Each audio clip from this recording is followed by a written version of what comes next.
오늘은 부활절 여섯째 주일이자 어린이 주일입니다. 우리 어린이들을 다음 세대다라고 보통 우리가 표현합니다. 그런데 이 다음 세대가 위기다라는 말도 하죠. 왜냐하면 유례 없는 저출산 시기를 맞이했기 때문이에요. 여러분 출산율에 대해서 이런저런 뉴스 아마 많이 보셨을 겁니다. 출산율이요 0.78이라고 하죠. 제가 이번 주에 설교를 준비하면서 찾아보니까요. 출산율이 올 초를 기준으로 하면 0.6이래요. 이게 사실은 이제 수치로 이렇게 들었을 땐 사실 저도 크게 이렇게 와닿진 않더라고요. 그런데 이 자연의 한 생물의 한 종이 이 멸종하는 수치라고 하더라고요. 0.6, 0.7이라고 하면. 그러니까 큰 위기가 찾아온 것 같아요. 저는 좀 피부로 느낍니다. 아이들이 없다는 게 느껴져요. 예, 그리고 아이를 안 낳는 부부가 점점 많아진다. 이런 걸 저는 실제로 피부로 느끼거든요. 여러분들은 어떠세요? 다음 세대가 위기다. 우리 어린아이들이 살아갈 이 시대가 이제 위기다라고 많이들 이야기하는데요. 오늘 성경 본문을 보면 이 어린아이들이 나옵니다. 예수님께서는 특별히 하나님 나라의 주인공이 바로 이 어린이들이다라고 말씀을 하시죠. 왜냐하면 이 하나님의 나라를 어, 순진한 마음으로 받아들이기 때문에, 그래서 하나님 나라의 주인공은 이 어린아이와 같은 사람들이다 라고 이야기를 하세요. 오늘 본문 말씀을 보면 이 상황은 이렇습니다. 예수님이 어느 한 마을로 지나가고 계셨습니다. 그런데 그 마을 사람들이 예수님이 오신다는 소식을 듣고 아이들을 데리고 왔던 거예요. 그래서 그 아이들을 좀 축복해 주시고, 그리고 기도 좀 받으려고 이제 그 어른들이 아이를 예수님께 데려온 겁니다. 그런데 제자들이 그걸 보고 어떻게 하느냐? 아이들을 못 오게 막아버려요. 예. 그리고 그 아이들을 데려온 어른들을 꾸짖습니다. 왜 그랬을까요? 예수님에게는 지금 이 아이들을 좀 축복하고 이 아이들을 위해서 기도할 시간이 없다는 거예요. 지금 예수님은 바쁘시다는 겁니다. 그리고 바쁘고 더 중요한 일이 있다는 거예요. 그 중요한 일은 바로 이 기적의 사역이었죠. 병자들을 고치셨습니다. 우리 잘 알죠. 안진뱅이가 일어섰습니다. 눈 먼 자가 눈을 뜨고 앞을 보게 되는 일이 벌어졌어요. 나병 환자가 치유를 받았습니다. 심지어 죽은 자가 다시 살아나는 그런 기적이 있었잖아요. 그게 더 중요하다는 거예요. 지금 예수님은 어린아이들 볼 시간 없다. 더 중요한 사역 하러 가셔야 한다라는 거였습니다. 그래서 어린아이를 데리고 왔는데 어린아이를 못 오게 하고, 그리고 그 어른들을 꾸짖었던 거예요. 제자들은 늘 눈앞에 보이는 일에만 관심을 가지고 있었던 거죠. 그런데 사실 이 기적이라는 건 곧바로 우리 앞에 이 효과를 보게 합니다. 야, 죽은 자가 살아났대. 눈먼 자가 앞을 보게 되었대. 이런 기적들은 사실 바로 효과를 우리 눈으로 목격하게 되잖아요. 근데 아이들을 위해서 기도해 주는 일, 축복해 주는 일은요, 바로 효과를 보지 못합니다. 세월이 필요한 거예요. 시간이 필요합니다. 그 아이가 자라나서야 어떤 그 기도의 열매를 보게 되는 거죠. 아이들을 위해서 우리가 관심을 가지고 아이들을 위해서 투자하는 것들은 이 시간이 필요한 거예요. 바로 효과가 없습니다. 그러니까 긴 호흡이 필요한 거죠. 그래서일까요? 그래서인지 이 제자들뿐만 아니라 오늘 우리들도요, 사실은 아이들한테 큰 관심이 없습니다. 네, 요즘은 아이도 안 낳잖아요. 앞서 말씀드린 것처럼 아이에 대한 관심이 없습니다. 왜냐하면 긴 호흡이 필요하니까. 그 책임을 지는 게 무서우니까. 오늘 예수님이 이런 말씀을 하셨어요. 오늘 보면 10절에 10장 15절 16절이었는데요. 15절 16절 우리 다시 한번 읽어볼까요? 함께 읽겠습니다. 내가 진실로 너희에게 이르노니 누구든지 하나님의 나라를 어린아이와 같이 받들지 않는 자는 결단코 그곳에 들어가지 못하리라 하시고, 그 어린아이들을 안고 그들 위에 안수하시고 축복하시니라. 아멘. 지금 예수님이 어린아이들을 안고 안수하시고 축복해 주십니다. 그리고 하셨던 말씀이 15절 16절이에요. 우리가 보는 게 이제 지금 개역개정 번역본이잖아요. 여기에는 뭐라고 나와 있냐면 하나님의 나라를 어린아이와 같이 받들지 않으면이라고 표현하죠. 그렇잖아요. 그런데 이 똑같은 구절을 공동 번역본으로 보게 되면 조금 더 자세히 구체적으로 설명을 해줍니다. 제가 읽어드릴 테니까 한번 잘 들어보세요. 나는 분명히 말한다. 누구든지 어린이와 같이 순진한 마음으로 하나님 나라를 받아들이지 않으면 결코 거기 들어가지 못할 것이다. 어린이처럼 순진한 마음이 되어야, 그런 순진한 마음이 되어야 하나님 나라에 들어간다는 거예요. 어린이처럼 순진한 마음이 되지 못하면 결단코 하나님 나라 가지 못한다. 예수님이 그런 말씀을 하신 거예요. 여러분, 근데 순진하다라는 뜻이 뭡니까? 순진하다. 제가 이 사전적 의미를 찾아보니까 이렇더라고요. 마음에 꾸밈이 없고 순박하다. 그러니까 그런 겁니다. 하나님 나라는요, 이 어린아이처럼 꾸밈이 없고 이 마음에 의심 없이 그 하나님 나라라는 걸 있는 그대로 받아들이는 거예요. 그런 마음만이 하나님 나라를 갈 수 있다. 이런 이야기를 하신 거죠. 제가 돌이켜보니 제가 어린 아이들을 가르치고 교육한 그 전도사 생활을 한 교육 전도사 생활을 한 시간이 오래되었더라고요. 특별히 제가 이렇게 보여도요, 어린 아이들을 가르치는 전도사였습니다. 유치부부터 초등부 그리고 중학생, 고등학생을 가르치는 일을 10년을 넘게 했어요. 나름 오래 했더라고요. 돌이켜 보니까 저도 막 율동도 하고요, 구연동화도 했습니다. 그거 본 분들 여기 계시잖아요. 그런데 제가 아이들을 가르치면서 깨달은 게 있어요. 그건 뭐냐면 아이들은 제가 가르치는 내용을 귀담아 듣지 않습니다. 늘 떠들거나 장난칩니다. 그게 아이들이에요. 그런데 가르친 거에 대해서 물어보잖아요. 그러면 다 대답해요. 아이들은 그래요. 떠들고 노는데 분명히 딴짓하고 있거든요. 그런데 물어보면 그러면 다 대답합니다. 사실은 다 듣고 있었던 거예요. 떠들고 장난치고 있지만 아이들은 다 듣습니다.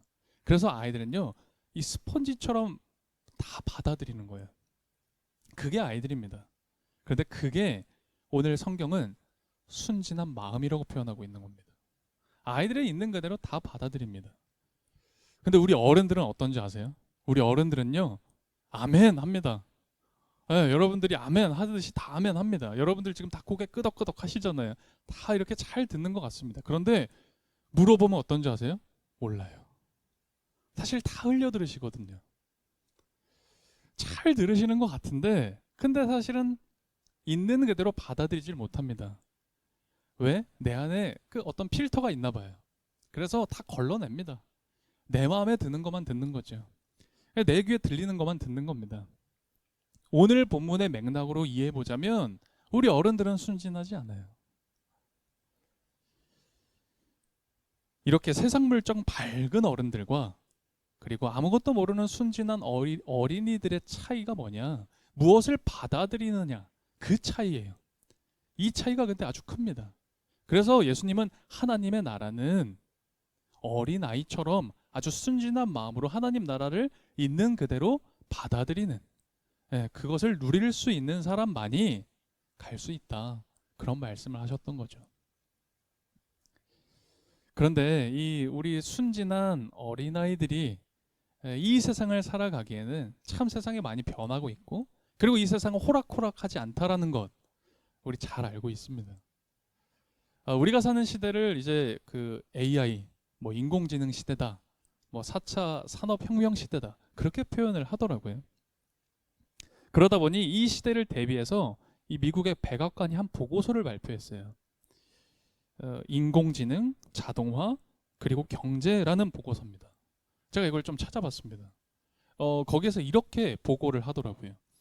인공지능이 주도하는 자동화는 저학력 노동자와 고학력 노동자 간의 임금 격차를 증가시켜서 경제적인 불평등을 더 심화시킬 거다. 이런 얘기 사실 요즘 많이 합니다. 여러분도 뭐 신문 보고 뉴스 보면 이런 얘기 들어보셨을 거예요. 근데 이제 백악관에서 이걸 작년인가에 공식적으로 이렇게 보고를 했더라고요. 그러면서 이런 시대를 대비하기 위해서 몇 가지 대안을 제시하는데요. 그 중에 첫 번째가 바로 이겁니다. 수학과 과학 교육을 강화해야 하고 디지털 리터러시, 그러니까 디지털 이해력을 높여야 한다라고 보고해요. 그게 이제 미국이라는 나라에서 보고 있는 대안 중에 하나인 것 같아요. 사실 그 어떤 복지나 그 어떤 대안보다 가장 중요한 게, 그리고 가장 크게 이바지하는 건요, 교육입니다. 교육은 그만큼 중요한 거예요. 특별히 어린 아이들의 교육은 굉장히 중요하죠. 아주 예전이죠. 사실 우리들은 경험하지 못한 시대, 일제 강점기 시대 때, 그때는 일본인들이 우리나라를 교육할 때 이렇게 교육했대요. 조선인들은 수학이나 과학보다는 실과를 배워야 한다. 실과를 배워야 된다. 그래서 실과를 실제로 교육했다고 합니다. 이 조선인들에게, 우리나라 사람들한테는 수학, 과학을 교육하지 않았대요. 그러니까 이런 겁니다. 미분적분 교육할 게 아니라 이 조선인들한테는 이 농사 짓는 법, 목공하는 법, 요리하는 법을 가르쳐야 된다는 거예요. 그리고 일본 사람들한테는 수학과 과학을 충분히 오래 교육했다고 해요. 그러니까 이 실용적인 공부보다는 수학과 과학처럼 사유하고 논리를 습득할 수 있는 교육을 일본인들한테는 열심히 시켰던 거예요. 제가 작년으로 기억을 하는데요. 우리나라에 여전히 그런 일제 잔재들이 남아있던 일들이 이렇게 드러났다고 해야 될까요? 그런 잔재가 남아있는 사건이 벌어졌어요. 교과 과정, 우리나라의 교과 과정을 좀 실용적으로 바꾸려고 했던 겁니다. 아마 여러분들 아시는 분들도 계실 텐데, 우리 정부가 우리 경제의 근간인 이 반도체 있잖아요. 저 잘은 모르는데 이 반도체를 성장시키기 위해서 주요 대학에 반도체 학과를 신설했어요. 그거를 아예 정책으로 만들었습니다. 뭐 제가 인공지능, 반도체 뭐 이런 거 사실 잘은 몰라요. 그 분야는 사실 아무것도 사실은 모르는데 중요하다는 건 압니다. 뭐 인재도 양성해야 되고요, 경쟁력 갖춰야 돼서 우리 경제 근간을 이루는 중요한 산업인 것만은 알고 있습니다. 그런데요, 지금의 반도체는요, 일제 강점기 때 농사와 똑같은 겁니다. 요리와 목공과 똑같은 거예요. 제가 그거를 뭐 비하하자는 건 아닙니다. 그러니까 실용적인 교육의 한 부분이라는 거예요. 여러분, 교육은 수학과 과학이라든지 인문학이 기초된 그 기초의 토대 위에서 실용적인 교육을 세워 나가야 되는 겁니다. 여러분, 그게 올바른 교육인 거예요. 스승은 있다라는 책이 있습니다. 스승은 있다라는 책에서 이런 얘기를 하더라고요. 한번 잘 들어보세요. 우리 한국 교육에 대해 이렇게 조언합니다. 시장에서 쇼핑하듯 교육하는 한국에서도 곧 학력 저하, 교육 붕괴가 일어날 것이다. 그 전에 진짜 배움을 위한 스승을 찾아야 한다. 이게 2012년도에 나온 책인데요. 10년도 훨씬 넘은 책인데, 사실 오늘 우리 한국의 이 상황을 굉장히 잘 지적하고 있다라는 생각이 들어요. 여러분, 요즘 아이들이 얼마나 바쁜지 몰라요. 저도 그냥 예전에는 뉴스 보고 저런 아이들도 있구나, 아이들 바쁘게 사는구나 했는데요. 아이들이 학원 다니느라, 뭐 배운다고 다니느라 얼마나 바쁜지 모릅니다. 기본적으로 열 몇 개씩 학원 다녀요. 저는 그게 남의 일인 줄 알았는데요. 저희 아이가 이제 초등학교 2학년입니다. 초등학교 2학년이라서 저희도 이제 학원을 보내야 되나 말아야 되나 이런 생각하고 있는데, 근데 저희 아이 친구 이야기를 들어보니까 학원을 13개를 다닌대요. 13개요. 저는 이게 무슨 뉴스에 나오는 이야기인 줄 알았어요.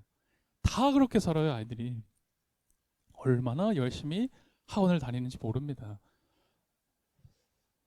초등학생 때 다니는 게 아니에요. 유치원 때부터 다닙니다, 아이들. 학원 그렇게 다녀요. 얼마나 학원 다니고 가회 받고 점수 올리고 성적 올리려고 얼마나 열심히 아이들 바쁘게 사는지 모릅니다. 그런데 모르겠어요. 성적은 좋아질지 모르겠는데요. 점수는 좀 올리는지 모르겠어요. 그런데 사유의 깊이는 없어요. 오히려 학력은 저하되고 있다라는 게 지금 다 하는 이야기예요. 문해력이 떨어진다 이런 얘기 많이 하더라고요. 들어보셨죠? 예, 요즘은요. 우리들은 안 그럴 거예요. 우리 사흘 나흘 구분하시죠? 여러분 사흘 나흘을 구분 못해요. 요즘 사람들이. 근데 우리 아이들 문해력이 떨어진다, 문해력이 떨어진다 했는데 저는 이제 그게 크게 와닿은 적이 없었는데 언제 한번 이제 그 선생님, 고등학교 선생님이 이야기를 하시더라고요. 고등학생들이에요. 고등학생들한테 속담의 뜻을 얘기해봐라라고 했대요. 사공이 많으면 배가 어디로 가죠? 산으로 가잖아요. 사공이 많으면 배가 산으로 간다. 이 속담 우리 뜻 알잖아요. 다 알고 있는데요. 고등학생한테 물어보니까 이걸 어떻게 해석했는 줄 아세요? 그 사공 대단하다. 야, 그 사공 힘 있다. 어떻게 배를 산으로 끌고 가냐? 라고 했대요. 이게 지금 벌어지는 일이더라고요. 저 그때 진짜 많이 놀랐어요. 충격 먹었습니다. 예, 그렇더라고요. 사유의 깊이가 그만큼 떨어져요. 생각하는 힘이 그만큼 떨어져요. 학원을 열 몇 개씩 다니는데 성적은 참 잘 올리는데 말이에요. 진정한 가르침을 베푸는 스승도 없는 것이고 제자도 없는 겁니다. 여러분 교육이라는 게 쇼핑이 된 거예요. 교육은 실용적인 어떤 물건을 사는 일이 된 겁니다. 돈이 있으면 얻어내는 물건과 같이 돼버린 거예요. 그게 교육이더라고요. 여러분 교육이 출세의 수단이 된 겁니다. 그냥 입시를 위한 교육을 하는 거죠. 여러분 그래서는 안 되는 거잖아요. 우리의 자녀들은 그러면 안 되는 거잖아요. 제대로 좀 교육받고 인격 교육도 받고 사람 교육 받아야 되는 거잖아요. 그래서 생각하는 힘도 좀 길러야 되지 않겠어요? 제가 앞서 이 하나님의 나라는 어린아이와 같은 사람이 들어갈 수 있다. 그렇게 예수님이 말씀하셨다고 했잖아요. 순진한 마음을 가진 이들이 하나님 나라 가는 겁니다. 순진한 이들은 배움이라는 것이 수단이 아닙니다. 배움은 그 자체가 목적이 되는 거죠. 그게 진짜 배움입니다. 마찬가지로 하나님 나라도 똑같은 거예요. 하나님 나라는 수단이 아닌 겁니다. 하나님 나라 그 자체가 우리의 목적이죠. 있는 그대로 받아들여야 한다라는 거예요. 우리 말씀 한 구절 좀 더 찾아볼까요? 우리 신약의 고린도전서 말씀 찾아보길 원합니다. 고린도전서 1장입니다. 아마 260 몇 페이지 정도에 있을 거예요. 고린도전서 1장 18절에서 20절까지의 말씀인데요. 우리 고린도전서 1장 18절에서 20절까지의 말씀도 한번 읽어보겠습니다. 우리 한 목소리로 읽어보겠습니다. 십자가의 도가 멸망하는 자들에게는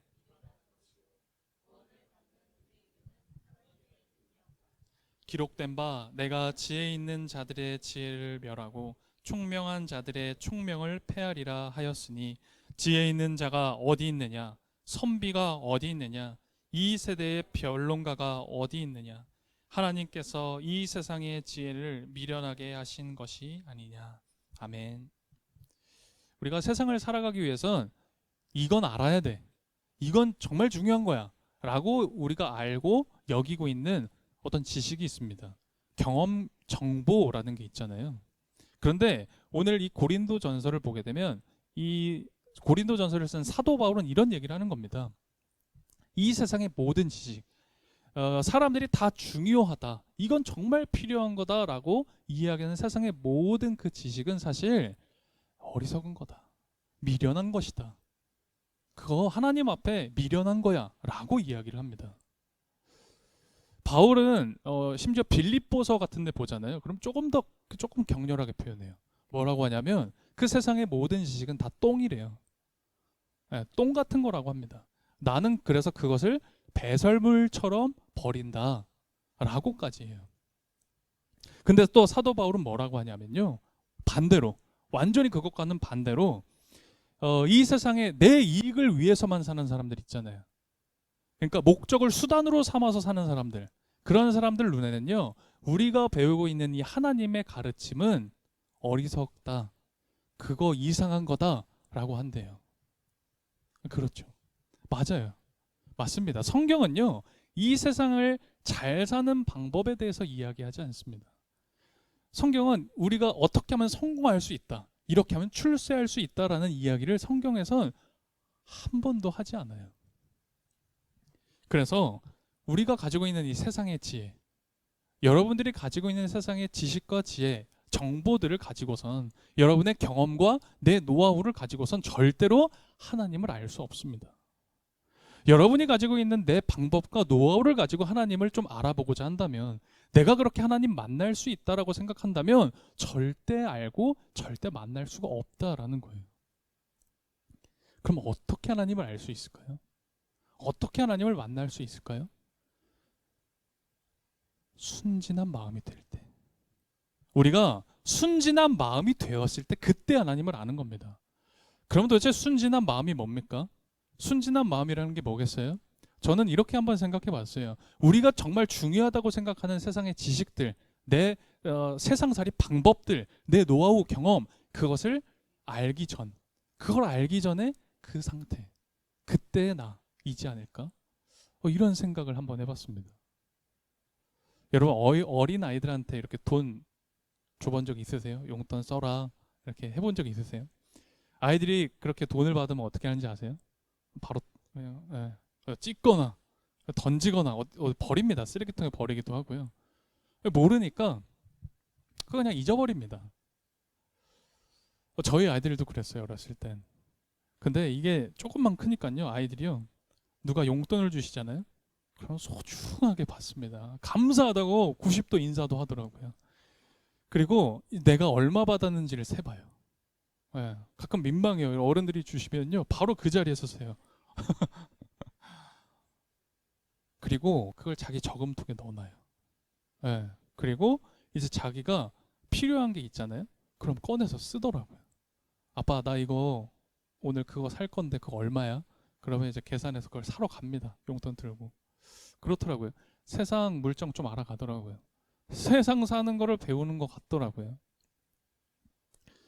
그런데 성경은요, 세상을 살아가는 방법, 세상에서 살아남는 그 방법만 매진하고 거기에만 몰두하며 살면, 그러면 하나님과 멀어진다라고 이야기하고 있는 거예요.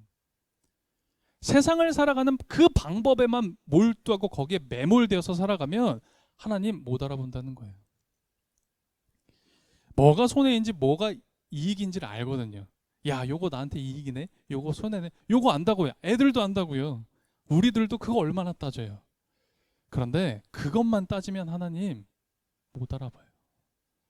가끔 하나님한테도 우리가 그거 따질 때 있더라고요. 교회를 다니는데 교회 다니면서 그거 따지고 있더라고요. 여러분, 그게 신앙입니까? 그게 하나님을 믿는다는 믿음입니까? 왜 하나님한테 그거 따지고 있습니까? 왜 우리 공동체 안에서 서로에게 그거 따지고 있냐고요. 여러분, 더 이상 세상 물정에는 어둡지 않고, 내가 좀 이제 어수룩하지 않다, 나 이제 좀 똑똑하다, 그런 얘기 할 수는 있겠죠. 그런데 하나님에 대해서는 어리석은 겁니다. 그런 사람은 하나님에 대해서는 어수룩한 거예요. 하나님을 알지 못하는 거죠.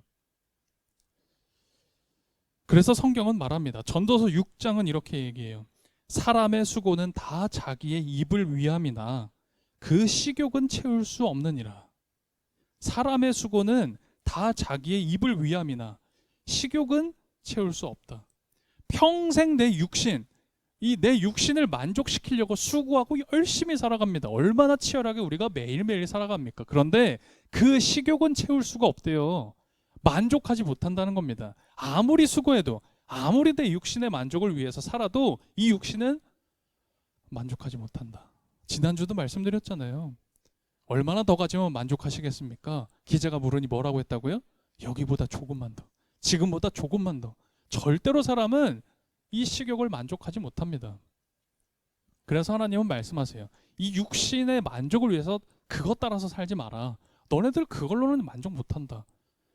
영을 따라 살아라. 그게 뭐예요? 성령을 따라 살아라는 거예요.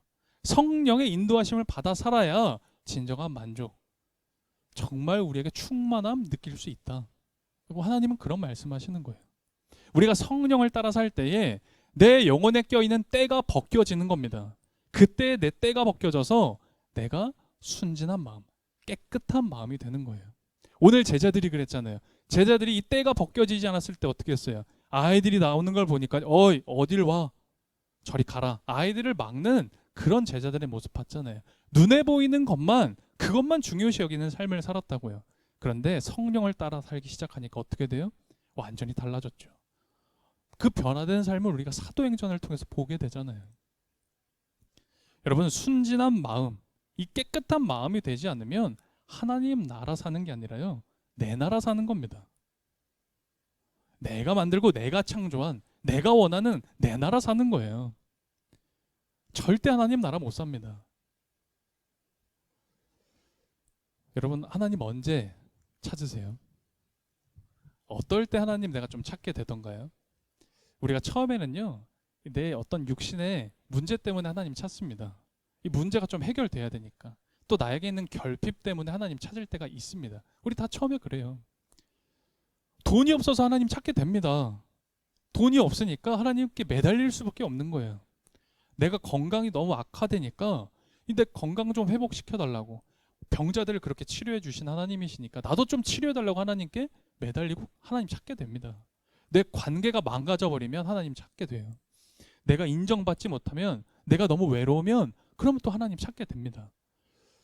내 문제가 좀 해결받고 싶어서 하나님 찾습니다.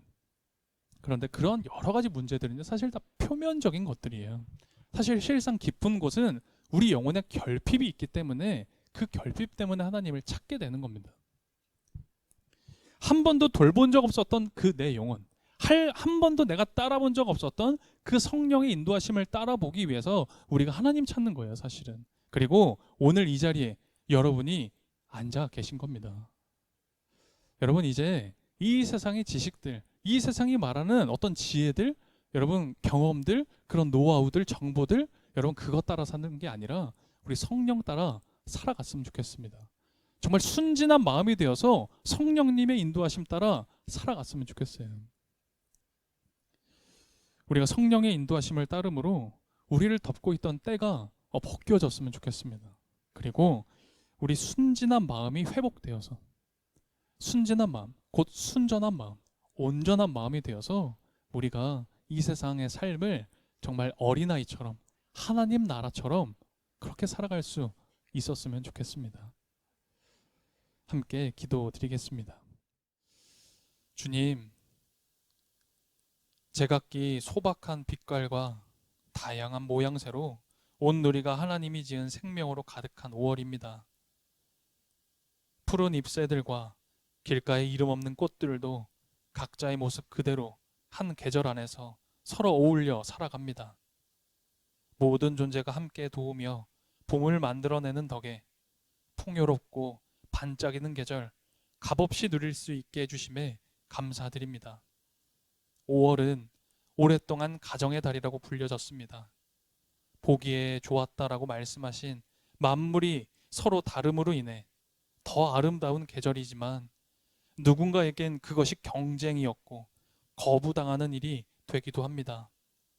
모든 사람이 주님 안에서 가족이 될 수 있다는 것을, 또 주님은 차별 없이 사랑으로 연결된 이들을 돌보고 살피시는 분임을 모든 이들이 알게 해주십시오. 어린이 주일을 맞아 함께 나눈 말씀에서 이 순진한 한 존재를 만났습니다. 우리들도 그런 순진하고 열려있는 사람 되고 싶습니다. 성령님의 손길로 우리에게 껴있는 세상의 때 벗겨주시고 순진한 마음으로 돌아가 하나님의 나라를 받아들이게 해주십시오. 그래서 가정의 달 이 5월 하나님 나라를 함께 꿈꾸고 꾸리는 계절 될 수 있도록 인도해 주십시오. 이 시간 주님께 온 성도가 마음을 모아 봉헌 드립니다. 한 사람의 교회를 세워주시고 우리 공동체가 진정한 부활의 공동체, 성령을 따르고 성령의 가르침대로 생명을 돌보는 교회가 되게 해주십시오. 예수 그리스도의 이름으로 기도드립니다. 아멘.